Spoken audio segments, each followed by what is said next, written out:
naman ay si Kiel, alam ko kailan naman si Kiel, Consolation. So, ayun. Yun yung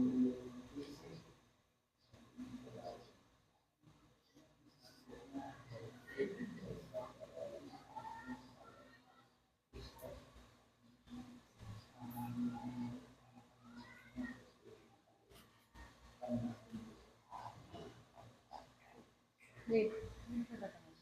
ayun. So, muli, tatanungin ko ulit siya. Maririnig niyo ang kanyang sagot.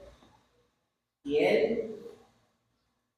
ikaw ba ay nagsisisi sa iyong mga kasalanan na nagawa simula pa nang ikaw ay bata ka?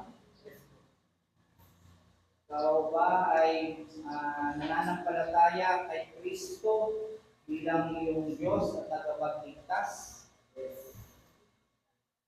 Binibigay mo ba at kinukumit mo ang iyong buhay sa pagsunod sa kanyang kalooban at ikaw ay nandito sa mundo?